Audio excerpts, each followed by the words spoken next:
There are things the blood remembers, long after a family has agreed to forget them. A face. A name spoken in a low voice and never again. And sometimes, a single small mark on the inside of a wrist, passed quietly down the years, waiting for the right moment to be seen. Vincent Sterling had spent 6 years not seeing his. Tonight, a 4-year-old would change that. It was the week before Christmas, and the pediatric wing of Bayside Children's Hospital had been turned, for one short afternoon, into something close to a miracle. Paper snowflakes drifted on invisible threads. Silver garland looped along the nurses' station. Volunteers in red caps carried trays of cocoa down the halls, and a long line of children wound through the ward, each of them waiting for a wrapped gift from the hands of the man at the center of it all. Vincent handed out the presents himself. He always did. His foundation paid for most of the programs on that floor, and once a year he came in person, knelt down to the children's height, and set each gift into small open hands while the cameras flashed behind him. Beside him stood his daughter, Abba. 6 years old, in a dark red coat she had refused to take off indoors, with her late mother's warm brown skin and her late mother's steady, knowing gaze, and her father's pale crescent birthmark on the inside of her left wrist. She had come to help. Mostly she had come to watch, eyes wide, as her father became, for one afternoon, the closest thing a billionaire ever gets to a man in a paper crown. A mother pressed forward. Mr. Sterling, my daughter's next, just one photo? A small boy tugged his coat. I want the truck, the red one, please. The room hummed with voices and laughter, and the bright, nervous joy of children who do not often get afternoons like this one. They never pulled on his sleeve. Dad. Vincent handed a wrapped box to a beaming child without looking down. 1 minute, sweetheart. But Dad. What? Look. She tugged harder, and something in the urgency of it made him glance down. Abba was not whining. She was not asking for a turn, or a treat, or any of the small things children ask for. Her face had gone still and serious, in the way a child's face goes serious only when she has noticed something every adult around her has walked straight past. What is it? He asked. She pointed toward the far end of the line. That boy down there. He has a birthmark, exactly like mine. Vincent blinked. The remark was strange enough to cut clean through his concentration. Does he, now, he said, half amused. Yes. On his wrist. The same exact one. He looked where she pointed, but the crowd was thick, and he couldn't see. So he straightened, handed the rest of the gifts to a volunteer, and said, hold these a moment. Then he took his daughter's hand. Show me.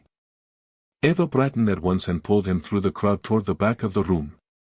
There, she whispered. The yellow scarf. And Vincent saw him. A small boy, no older than 4, stood near the window beside a thin, tired woman in a coat that had clearly been mended more than once. He was up on his toes, straining to see how close he was getting to the front of the line. In his excitement he had shoved both sleeves up past his elbows. Vincent's eyes dropped to the boy's left wrist before he had decided to look there at all. The boy felt them coming and shrank against his mother, his small shoulders drawing tight, peering up with that wary, uncertain expression children wear when a powerful stranger turns toward them for reasons they cannot understand. Abba smiled first. She was good at that. Ha, she said, warm and easy. The boy blinked. Ha. She pointed at his arm, with the blunt honesty only a child can manage. You have a birthmark like me. Then she pushed out her own wrist, proud as anything. See. Mine is just like yours. The boy looked down at his arm. It is. Vincent crouched slowly, to make himself smaller, less of a tower. His voice came out gentle. Hello there. Would you let me see your wrist, just for a second? The boy glanced up at his mother. And she went rigid in an instant. It's only a birthmark, she said, far too fast. Vincent held her eyes for half a beat. Then he looked back at the child, keeping his voice soft. It may well be, he said.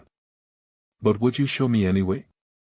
The little boy hesitated. Then, slowly, he raised his arm. And Vincent Sterling, kneeling there on the bright tile of a children's hospital, felt the floor tilt beneath his knees. There, on the inside of the boy's wrist, lay a pale crescent-shaped birthmark, faint as a sliver of moon. The exact twin of Ava's. The exact twin of his own, hidden in that very moment beneath the band of his watch. For one suspended second, every sound in the hospital fell away. The music, the laughter, the click of the cameras, all of it sank beneath some surface, and Vincent stared at that small curved mark as though the solid world had quietly split open along a seam he had never known was there. Because that mark was not a coincidence.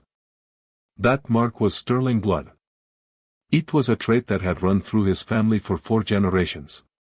His grandfather had carried it. His father had carried it, beneath a watch much like his own. He carried it. His daughter carried it, handed down to her along with her mother's smile. And 11 years ago, his younger brother had carried it too. Dad, Eva whispered. Vincent did not answer. He stared at the child's wrist while something cold and very old turned over inside his chest, and his mind raced, refusing what his own eyes were plainly telling him. Dad. You see it too, right? Ava asked, quieter now. He swallowed hard. Yes, he said at last. The word came out rough and low. Ava frowned up at him. Why do you look scared? He made himself breathe. He rose slowly, every motion measured, controlled, because only 30 years of discipline kept the tremor out of his voice. What's your name, son? He asked. The boy shifted from foot to foot. Noah. That's a fine name. Vincent nodded once. And how old are you, Noah? 4. The boy held up 4 fingers, with great concentration. 4. Younger than Eva. Vincent's eyes moved to the woman at the boy's side.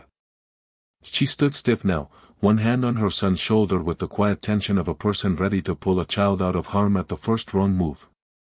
And your name? He asked. She hesitated. Then, carefully, Daniele. Daniele Pierce. He repeated it silently. Daniele Pierce. Beside them, Eva had already crouched to hold her wrist up next to Noah's, comparing the 2 marks with pure, uncomplicated delight. We really do match, she breathed. Noah looked down at the 2 small crescents lying side by side, and gave a slow, astonished nod. We do. Vincent looked from the children, to their wrists, to the woman in the mended coat. And the warmth drained, by slow degrees, out of his face. Because Vincent Sterling was standing in the middle of a crowded children's hospital, a week before Christmas, looking at a little boy who carried his family's blood on his skin. And in 4 years, he had never once known the child existed. For several seconds, Vincent did not move. The crowd churned around him. A camera flashed somewhere to his right. None of it reached him. Then he drew himself up to his full height, every line of his posture composed, despite the storm turning behind his eyes. Miss Pierce, he said evenly. Would you and your son come with me for a moment? There is a quieter room down the hall. I'd like to ask you about that birthmark. Her answer came back at once, sharp enough to make Eva blink. No. Vincent kept his voice level. I'm not trying to frighten you. No, she said again. Noah looked up between the 2 adults, baffled by the tension that had dropped over them out of nowhere. Eva stepped closer to him and smiled, trying, the way children do, to fix what the grown-ups had broken. I'm Eva, by the way, she said. The boy looked at her shyly. That's a nice name. Thank you. She beamed. Vincent's gaze never left Danielle Pierce. Miss Pierce, he said, gentler now. Please. If I'm wrong about what I think I'm seeing, then this conversation ends in 5 minutes, and you walk away, and you never have to see my face again. I let the words settle. But if I'm not wrong, then this matters far more than you can know, standing here right now. Something in his tone slipped past her guard. She studied him a long moment, weighing him the way a woman weighs a stranger who has, in the space of a minute, become either a danger or a turning point, and cannot yet tell which. Then she gave a single, reluctant nod. All right. 5 minutes. Vincent exhaled. Thank you. It led them to a small alcove at the far end of the floor, away from the cameras and the holiday noise. A row of pale chairs sat beneath tall windows that looked out over the gray harbor and the snow drifting down onto the Seattle docks below. Abba climbed into the seat beside Noah at once, already chattering to him as though they had been friends for years. My dad has a Christmas tree taller than the door, she informed him, proudly. Noah's eyes went round. Taller than a grown-up? Way taller than a grown-up. No way. Vincent sat down across from Danielle. Now that the crowd was behind them, the fear in her face had nowhere left to hide. He kept his voice low and even. Tell me the truth, he said. Where did your son get that birthmark? Daniele looked down at her clasped hands. For several long seconds, she said nothing at all. Then, very quietly, from his father. Vincent's chest drew tight. His voice dropped almost to a whisper. And who was his father? She lifted her eyes to his. Lucas Sterling, she said. The name landed like a blow to the chest. Vincent sat frozen in the pale chair. Across from him, Eva and Noah had fallen into a solemn discussion about which animal would win in a race, entirely unaware. When his voice finally came, it was rough. Say that again. Daniele swallowed. Noah's father was Lucas Sterling. For one suspended moment, Vincent could not speak. He only stared at her. Then, finally, the single question underneath all the others. How do you know that name? Daniele gave a small, hollow laugh. Because I loved him. Vincent leaned back slowly, as the past shifted beneath him like a floor coming loose from its joists. And now he saw it. He looked at the little boy again, truly looked, and there it was. Lucas' face, in miniature. The same wide brow. The same quick, curious way of looking at everything at once. His throat closed. When? He asked, quietly. When did you know him? Daniele glanced at Noah before she answered. 7 years ago I was working nights at a diner out past the shipyards. He came in every Friday. Coffee and cherry pie, always the same. Left the tip far too big for the check, because he'd decided I worked too hard. A faint, broken smile touched her mouth. He told me his family had money. And that they wanted nothing more to do with him. Vincent closed his eyes a moment. That was Lucas, to the letter. He said he'd chosen the wrong woman, by his family's standards, Danielle went on, her voice gone soft with memory. Wrong part of town. Wrong family. Wrong everything. The smile faded. He said none of it mattered to him in the slightest. Vincent's jaw tightened. Of course. Their father had always valued pedigree over anything as inconvenient as Joe. Lucas left home for you, he said. It was not quite a question. Daniele nodded. He walked away from all of it. Said the house never felt like home anyway. Abba, half listening now, looked up and frowned. Wait. Noah's daddy had the same last name as us. Vincent looked at her. Daniele looked stricken. Dad, did you know Noah's daddy? Abba asked. Vincent's voice came out gentle. He was my brother, sweetheart. Abba's eyes went wide. That means, Vincent said slowly, that Noah might be your cousin. Abba gasped, as though she had just been handed the greatest news of her young life. I have a cousin? Noah stared at her, stunned. What's a cousin? It's family, Eva explained, with enormous authority. But not a brother. It might be even better than a brother, honestly. That sounds amazing, Noah decided, gravely. Daniele pressed trembling fingers over her mouth. Vincent forced himself to focus. Tell me everything, he said. Please. Daniele gathered herself, eyes down. Lucas and I lived together for almost a year. We had next to nothing. We were happy anyway. Her voice cracked, just slightly. Then I found out I was pregnant. I cried when I told him.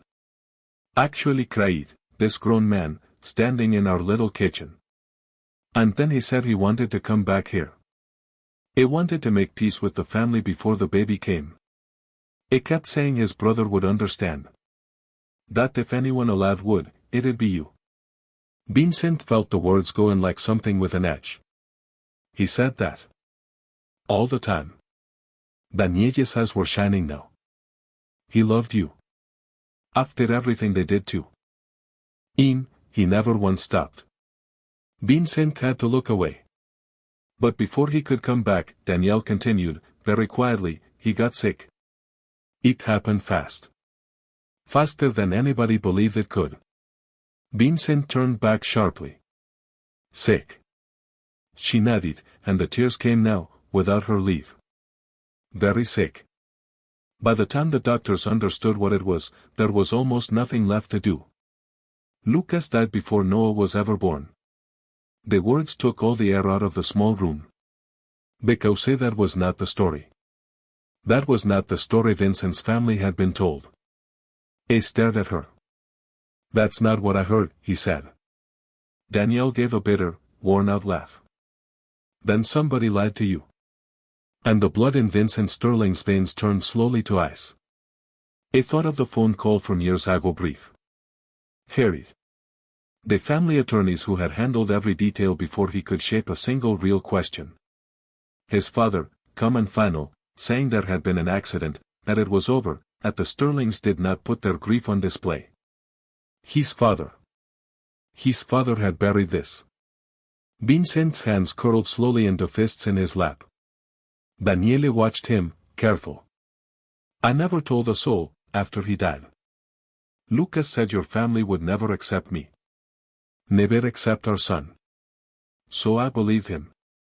He disappeared. It felt safer than hope. You should have told me, Vincent said. But there was no anger in it. Only a hollow ache. Her eyes flashed. Why? So your rich, powerful family could come and take my child, because he carries your blood? She leaned forward, her voice trembling now. Do you have any idea what it is to raise a boy alone, while everything around you whispers that you're not enough? To choose, some months, between the rent and his medicine? To lie awake counting his breaths, and bargain with God for one more year of them? The tears were running freely now. I had one thing left in this world that was mine, Mr. Sterling. One thing Lucas gave me. He was not about to gamble him away. Vincent said nothing. There was nothing to say that would not have sounded like an excuse. Beside them, Eva took Noah's hand with the absolute certainty of a 6-year-old who has decided how the world will be arranged from this moment forward. Well, she announced. If you're my cousin, you have to come see the tree that's taller than the door. Noah looked up at his mother. Can he? Daniele laughed, wet and cracked, through her tears. Vincent stared at the two children. At his brother's son, sitting beside his daughter. At the impossible, undeniable fact of him. His brother had died believing the family had thrown him away like something worthless. A woman had raised that brother's child alone, in fear and in want, while a little boy carrying sterling blood grew up 4 years deep without one living soul in his father's family knowing he drew breath. Vincent swallowed hard. Then he looked Danielle Pierce in the eye, and spoke with a quiet that weighed more than any vow shouted from a rooftop ever could. You have my word, he said. No one is taking him from you. Not me. Not anyone alive. Daniele searched his face for the lie she had spent 4 years expecting from men like him. Vincent lowered his voice. I failed my brother once. He will not fail his son. That night, long after Eva had been tucked into bed and the great halls of the Sterling house had gone quiet, Vincent did not sleep. He sat alone in his study, the lamps turned low, the harbor lights glittering far beyond the glass.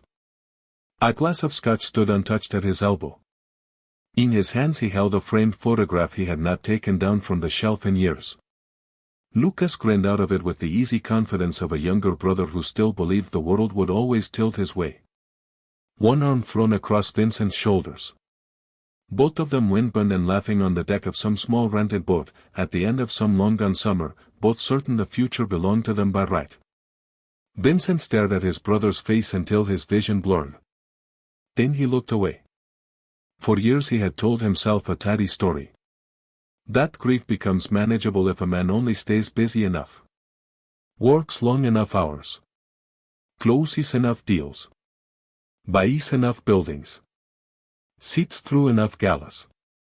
Eventually the ache wears down into something quiet and presentable, and a man lets himself call that healing.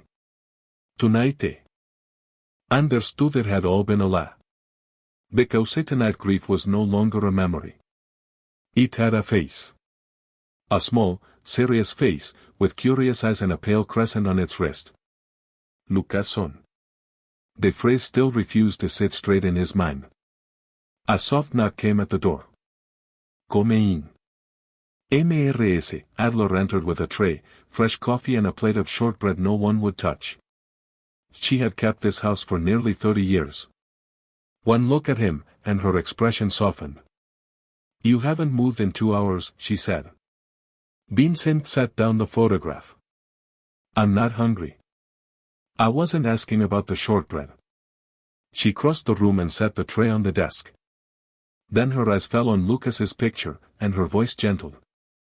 You loved him a great deal. Vincent gave a short, jawless laugh. I spent half my life arguing with him. That isn't what I said. He leaned back, the exhaustion showing through the cracks in his composure. He was impossible. Reckless. Stubborn as a bolted gate. He was convinced every rule on earth had been written for the sole purpose of being broken by him personally. Mrs. Adler smiled faintly. Reminds me of somebody. Vincent let that pass. His gaze drifted back to the photograph. He was also the only one in this family who ever said exactly what he meant. No maneuvering. No performance. No pretending to be something he wasn't. His voice dropped. He deserved far better than what we handed him. Mrs. Adler said nothing, because there was nothing in it worth arguing. Their father had run the Sterling family like a small, frozen kingdom, and kingdoms do not pardon disobedience. When Lucas refused to leave Danielle, the punishment had come down fast. His trust frozen. His cards cut off. His name quietly scrubbed from the family company and from every room that mattered. Vincent had objected, in private. But not loudly. Never loudly enough. He had told himself there would be time to set it right later. There always seemed to be time. Right up to the moment there wasn't. His phone buzzed against the desk. He grabbed it instantly. Walt Brennan. Talk to me, Vincent said. Walt's voice came low and steady through the speaker. He had been Vincent's private investigator for 15 years, and he did not pad his sentences. I've got first findings. Vincent straightened. Go. Danielle Pierce is clean. No record. No drugs, no fraud, none of it. Works 2 jobs. Wets tables at night, does the books for a small marine supply shop in the mornings. 1-bedroom unit down near the water. Vincent's jaw tightened. And the book? Medical records match what she told you. Noah's got a heart condition. Born with it. Needs ongoing care, surgery somewhere down the line. She's fallen behind on the bills for it. Vincent closed his eyes a moment. Anything else? A pause. Walt hesitated, which Walt almost never did. There's more. It's about Lucas. Vincent's eyes opened. What about him? The official story your family got. It doesn't hold up. I slid slowly down Vincent's spine. Explain. There's no accident report for a Lucas Sterling anywhere near the date your father's office logged. No police file. No coroner's record. No hospital intake under that cause of death. Walt paused. None of it exists, Vince. Vincent stood up slowly. What are you telling me? I'm telling you the story your family was handed was not the truth. Walt's voice stayed even, but careful. I found private hospice records. Lucas was admitted under a false name, 6 years back. Late-stage leukemia. Vincent stopped breathing. Leukemia. It turned slowly toward the dark window, the harbor lights smearing into long gold lines. Daniele had told the truth. Lucas had not gone fast, in some clean and merciful accident. He had wasted away over months. And no one had told him. Walt's voice softened, just slightly. Vince. Vincent swallowed. Keep going. The hospice notes say a woman named Danielle Pierce stayed with him to the end. She was 7 months alone when he passed. Vincent pressed his hand flat against the desk, because all at once he could see it, far too clearly. Lucas, dying in some quiet back room under a name that was not his, while Danielle sat beside him, carrying his unborn son. No family. No brother. No one from home. Because somebody had made very sure they never knew there was anything to come home for. One more thing, Walt said. Financial records show your father's personal lawyer arranged every piece of it. Quiet burial. Sealed file. No obituary. Nothing. Vincent's face went to stone. His father. Even years in the grave, the old man still knew exactly where to put the knife. He buried the truth right alongside him, Vincent said quietly. Walt didn't answer. He didn't have to. Vincent ended the call and stood motionless in the silence that followed. Mrs. Adler watched him closely. What is it? He turned, his face pale with a fury he had not felt in years. My father lied to all of us. Her brow furrowed. About what? He told us Lucas died in an accident. Sadin. Panless. Vincent's voice sharpened with every word. He didn't. Lucas had leukemia. He was dying for months. My father knew, and he made certain I never found out. Mrs. Adler stared at him in disbelief. Why on earth would he do such a thing? Vincent laughed, low and bitter. Because Lucas loved the wrong woman. Because he embarrassed the name.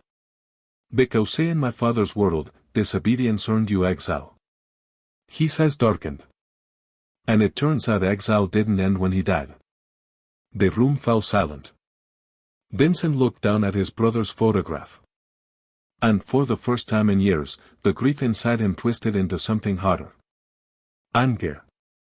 Not at Lucas. Not at Danielle. At his father, who had done this. And at himself, who had swallowed the lie whole. He had accepted it because it was easy. Part of him had even wanted it to be true, that Lucas simply wanted no contact, because that hurt less than the alternative, that his brother had been left to die in the dark while pride held the door shut from the inside. He sank slowly back into the chair. He was dying, he whispered. And I never knew. Mrs. Adler's voice gentled. You couldn't have known. I should have. His voice cracked. He was my brother. He stared at the photograph with hollow eyes. All those years, I told myself he chose to stay gone. He swallowed hard. He wasn't choosing anything. He was trying to live. Trying to build something. Trying to find his way home. His voice fell to almost nothing. And I never once went looking for him. The truth of it lay between them in the dim study, heavy as a stone too large to lift.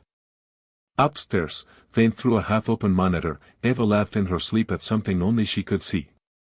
And the sound broke something loose in Vincent's chest. Because Lucas should have had that. Lucas should have had nights spent listening to his son laugh through a wall.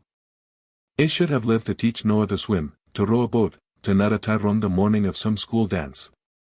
Instead, a little boy with sterling blood was growing up in a single rented room with a fragile heart, while the family that should have stood around him like a wall never even learned his name. Vincent stood up abruptly. Mrs. Adler blinked. Where are you going? It was already reaching for his coat. To start undoing what my family did, he said. Tonight. Half an hour later, his car moved slowly down toward the water, into a part of the city his family would never have driven through by choice. The streetlights turned the wet roads to long ribbons of gold. Walt had sent the address ahead. The building was older than any building had a right to be while people still slept inside it. Brick gone dark with decades of salt air. Paint flaking near the stairwell. A single bulb flickering over the entrance, losing its fight with the cold. Vincent sat in the car a moment, looking up at it. His brother's son lived here. His nephew. A sterling by blood, asleep beneath a roof that surely leaked, in a neighborhood his family had spent 3 generations pretending did not exist. The shame of it closed his throat. He climbed the stairs and knocked. Inside, he heard movement. A pause. Then the door opened, and Danielle's face filled with pure shock. Mrs. Sterling. He stood in his dark coat, the winter wind at his back, his eyes carrying more weight than they had that afternoon. We need to talk, he said. Daniele hesitated. Then she stepped aside and let him in. The apartment was painfully small. A worn couch. A narrow kitchen. A space heater ticking against the wall. In one corner, toys had been stacked with care beside a short shelf of children's books, their spines held together with tape. And on the couch, under a blanket printed with sea turtles, Noah slept, one stuffed animal tucked beneath his chin. Vincent stared at him. Lucas son. So small. So entirely unaware of the war of guilt and grief turning inside the man standing over him. Daniele shut the door softly. What happened? Vincent turned to her. And for the first time in years, his voice carried none of the boardroom polish, none of the careful corporate edges. Only the plain, raw sound of a man in pain. My father knew Lucas was dying, he said. And he kept it from me. The anger Danielle had carried for 4 years softened, just a fraction. Vincent's eyes went back to the sleeping boy. He died believing his own family had thrown him away. He did, Danielle whispered. Right to the end, he kept hoping somebody would walk through the door. Her voice broke. Nobody ever did. The words cut deeper than anything Walt had read him over the phone. Vincent swallowed hard. Then he looked at her, with a quiet certainty that had settled over him somewhere on the drive across the city. I can't change what happened to Lucas, he said, his voice rough. I would give every dollar I own if I could. But I can change what happens next. Daniele's breath caught. He stepped closer, lowering his voice so as not to wake the boy. I meant every word I said today. No one is taking him from you. His gaze flicked to Noah. But that child is my family. My brother's son. And whether you ever trust me or not, I am not walking away from him a second time. Daniele stared at him in silence for a long moment. Then, slowly, she nodded. Daniele Pierce did not trust easily. Vincent understood that within minutes. She offered him the one chair not buried under folded laundry, then stayed standing herself, arms crossed tight, as though sitting down might cost her ground she could not spare. He lowered himself into the chair slowly, taking in the room with the quiet attention of a man counting every detail. The place was clean, despite its age. No battles. No mess. No neglect. Only wear. The particular wear of people who survive one hard month at a time, and begin the next one anyway. Daniele caught him looking. If you're trying to decide whether I'm a bad mother because I'm poor, she said coldly, don't bother. Vincent met her eyes. I'm trying to understand how you've done all of this alone. That caught her off guard. Her crossed arms loosened, just slightly. Barely, she admitted, after a moment. His gaze went back to the couch. How bad is his heart? Danielle's whole face tightened, fear and exhaustion rising together. Bad enough that I know the sound of it in my sleep. The doctors say he needs surgery. A real surgeon, a real hospital, the kind I can't get him to from where I'm standing. Her voice hardened, to keep it from shaking. He's been on a list for 10 months. We don't move up. We just wait, and I pray the waiting doesn't cost us. Vincent was quiet a moment. Then he said, simply, he comes off the list tonight. Danielle's eyes cut to his. I don't want your charity. It isn't charity. A held her gaze. Charity is for strangers. A is my brother's son. A let it settle. There's a difference between the two, and I think you know it better than I ever could. She turned toward the dark window, blinking fast. You don't get to show up after 4 years and decide you're the hero of this story. No, Vincent agreed. I don't. And I'm not trying to be. A leaned forward, forearms on his knees. I'm only trying to be a little less of the man who let his brother die alone. His voice dropped. That's all. That's the whole of it. For a long time, neither spoke. The space heater ticked. The wind leaned against the glass. Then Danielle sat down, finally, on the edge of the couch beside her sleeping son, and rested one hand lightly on his small back, feeling for the rhythm there the way she must have done 10,000 times before. He's mad about turtles, she said quietly. Not quite a surrender. But near it. Sea turtles, especially. He says they're the bravest animal there is, because they carry their whole home on their back and still cross the entire ocean. A faint, exhausted smile. He's decided he's going to swim with them one day. He haven't had the heart to tell him what his heart can't do yet. Vincent felt something unclench in his chest. Lucas was the same. About stress, he said. Brought home every wounded thing he found, birds, cats, a 3-legged dog once. Drove our father out of his mind. Said a creature with nowhere to go was the only kind worth keeping. He shook his head slowly. I used to think it was foolishness. I understand it a little better now. A smile, startled sound escaped Danielle. Alpha laugh. Here first. Tell me about him, she said. The boy version. Noah's only ever had the stories I could give him. They want more. So Vincent did. He sat in that cramped apartment well past midnight, and he gave Danielle Pierce back the brother she had loved as a grown man, only younger, and whole, and alive. The reckless one. The funny one. The one who climbed the wrong trees and said the wrong things to exactly the right people and drove their cold father to fury in a dozen inventive ways. And as he talked, the wall around Danielle did not fall. But the door opened in it. Used enough to let a little warmth pass through. When he finally rose to leave, near 1 in the morning, he paused at the door. A specialist will call you tomorrow, he said. Not a stranger off a hotline. The best pediatric heart surgeon on the coast. Whatever it costs, in money or in waiting, it is handled. You will never see a bill. He met her eyes. And that part isn't a kindness. That's only the floor. The kindness, if I earn it, comes after. Danielle's voice was barely a whisper. Why? Vincent looked back at the boy on the couch, at the small crescent on his wrist just visible beneath the blanket of turtles. Because someone in this family should have walked through that door a long time ago, he said. And I'm the one who's still here to do it. What came next did not happen all at once.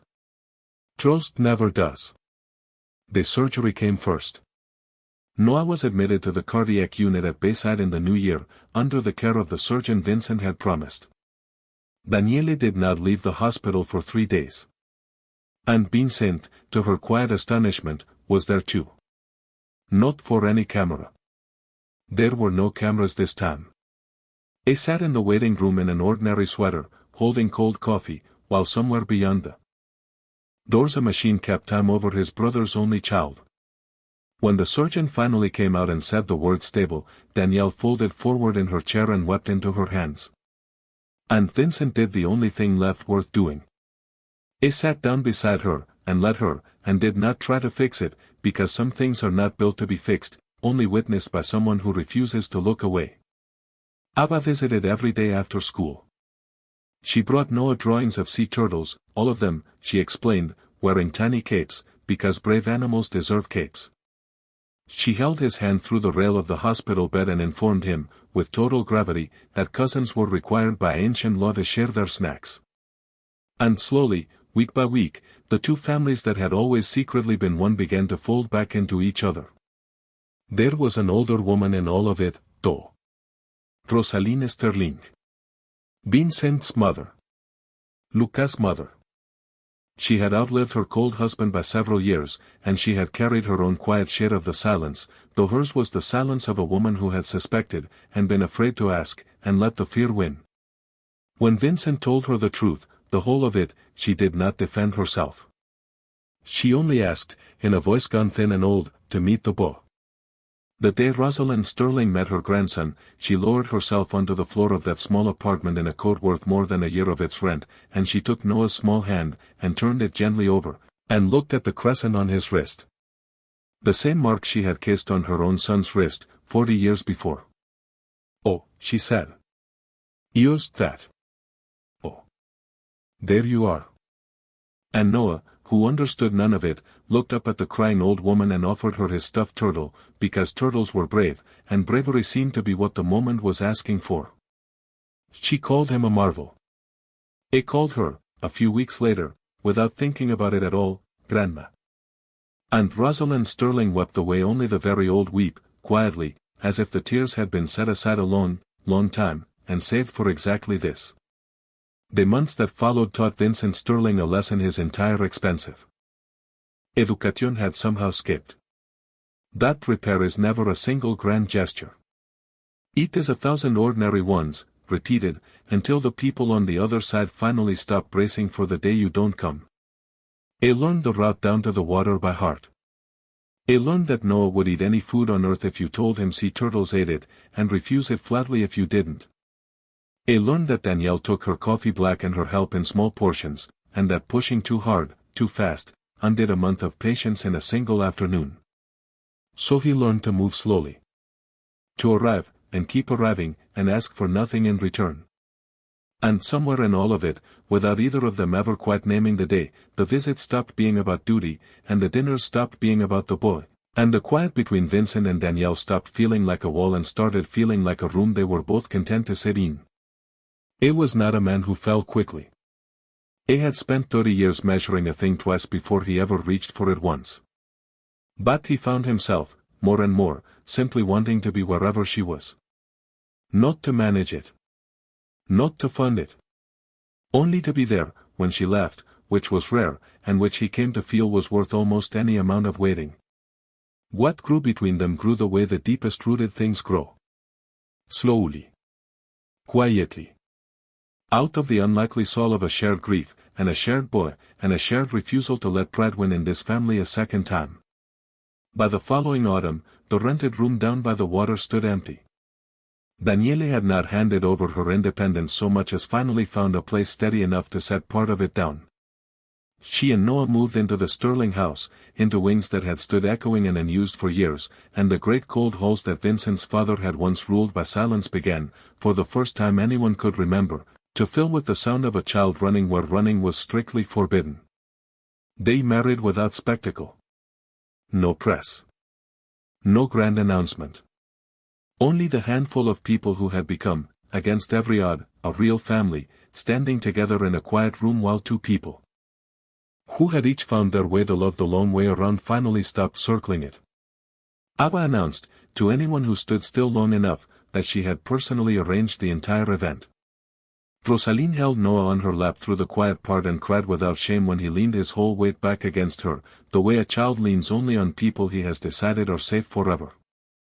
And Vincent, when he made his promise, very nearly lost his composure altogether, because the vow he spoke aloud to Danielle was bound up with another vow he made silently, in his own chest, to a brother who should have been standing at his shoulder that day, and was not. Late that night, after the small gathering had quieted and the children had been carried up to bed in a tangle of good clothes and pure exhaustion, Vincent slipped away for a moment alone.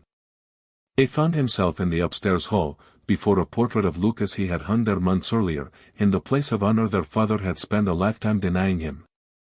He looked at it a long time. I hope we did right by them, he said softly, into the empty corridor. The silence that answered was not an empty silence. It was the other kind. The kind that finally arrives when a man sets down a weight he has carried so long he had stopped feeling it as anything separate from himself. It touched the frame once. And as he turned to go, he found Noah standing barefoot behind him in the dark, half asleep, dragging a blanket. You okay? Vincent whispered. Noah nodded. Then, with the quiet, devastating directness only the very young possess, he asked the question. Can I call you Dad now? Vincent went still. For a moment, every sound in the house seemed to stop at once. He crouched down slowly, to the boy's level. Only if you want to, he said. Noah looked at him with complete, unblinking sincerity. I want to. And whatever was left of Vincent Sterling's composure, after 30 years spent building walls high enough to keep out everything, finally gave way. He pulled the boy into his arms and held him tight. Then yes, he whispered, his voice gone rough. Yes, you can. Noah yawned against his shoulder, already drifting back. Thou wert sleep. Okay, Ad. And as Vincent carried his son back to bed through the quiet halls of a house that had once been full of nothing but ghosts, he understood something he could never have explained to the man he had been a year before. That certain prayers arrive wearing the face of heartbreak. And that some of the great turnings of a life begin with nothing larger than a child, brave enough to ask the question no one expects. Dad, why does that boy have a birthmark like mine? That spring, Vincent legally adopted Noah.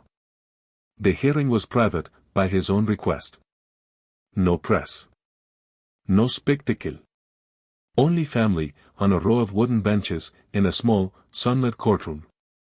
The judge, an older woman with kind eyes and a dry, unhurried voice, reviewed the paperwork, then looked over her glasses at the boy swinging his legs beneath the bench. Young man, she said. Do you know what adoption means? Noah nodded, proud as anything. It means he picks me. On purpose. And he can't give me back. A soft, helpless laugh went around the small courtroom. Daniele pressed a hand over her mouth. Rosaline cried openly and made no effort to stop. Even the judge blinked several times, and cleared her throat, before she could answer. Yes, she said gently. That is exactly what it means. Then she signed the order. And in the space of a single morning, Noah Pierce became Noah Sterling, and the name that pride had once tried to erase was carried forward into the future, on the wrist of a boy who wore his father's mark. Outside on the courthouse steps, Eva threw her arms around him. You're officially stuck with us now, she informed him. Noah grinned up at her. Good. The years went on, the way years do. People in the city would tell stories about Vincent Sterling, in time. They would talk about the billionaire who rebuilt the children's cardiac wing where his nephew's heart had been mended. They would talk about the scholarships he funded, in his brother's name, for kids from the neighborhoods his family had spent generations refusing to see.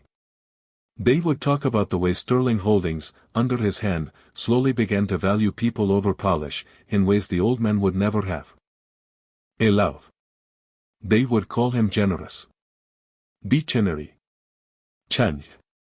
But the few who truly knew him understood the real shape of it. Vincent Sterling had not become a better man because of his money. It became a better man because, on an ordinary December afternoon, a small girl in a red coat tugged on his sleeve in a crowded hospital, and asked him, simply, to look. On winter nights, years on, when the children were taller and the great house glowed warm against the snow, Vincent would sometimes stand at the top of the stairs, and listen. Abba arguing cheerfully with a piano she refused to be defeated by. Noah explaining the migration of sea turtles to a tutor who had long since given up correcting him. Daniele laughing somewhere below, the clatter of dishes, the ordinary music of a house that was finally, fully alive. And every time, the same thought would come to him. A man can spend half his life building an empire, and still never learn what wealth actually is. Then one night, a child calls him Dad. And all at once, he understands. Because in the end, the greatest inheritance Vincent Sterling ever claimed was not his father's fortune. It was the family he had so very nearly lost, before he finally learned how to love them. And beneath the roof of a house once governed by pride, and by silence, a different kind of legacy at last took root. Not power. Not standing. Not fear. Only one plain truth, learned far too late, and yet just barely in time. That blood can make people relatives. But love is what makes them family. This story is a reminder that real family is not built by wealth, or status, or blood alone. It is built by love, by loyalty, and by the courage to choose one another, especially when it would be far easier not to. It is a reminder that pride and silence can quietly ruin the very people we were meant to protect, while truth and compassion can close wounds we had long believed would stay open forever. Sometimes the people we fail cannot be brought back. Lucas could not be brought back. But we can still honor the ones we lost, by loving the people they left behind, fiercely, and without hesitation, and without waiting for anyone's permission. Justice, in the end, is not only about dragging old wrongs into the light. It is about choosing to set them right, while there is still a little time left to do it. And the greatest legacy any of us will ever leave behind is not the money we gather, or the names we cut into stone. It is the love we set loose in the family we build, a love that keeps going, long after we are gone, carried forward by the people who learned, because of us, how to stay. This is a work of fiction, created with the assistance of artificial intelligence. All characters, events, and situations are imagined. They do not represent any real people, or any true story. This content is intended for storytelling and reflection only.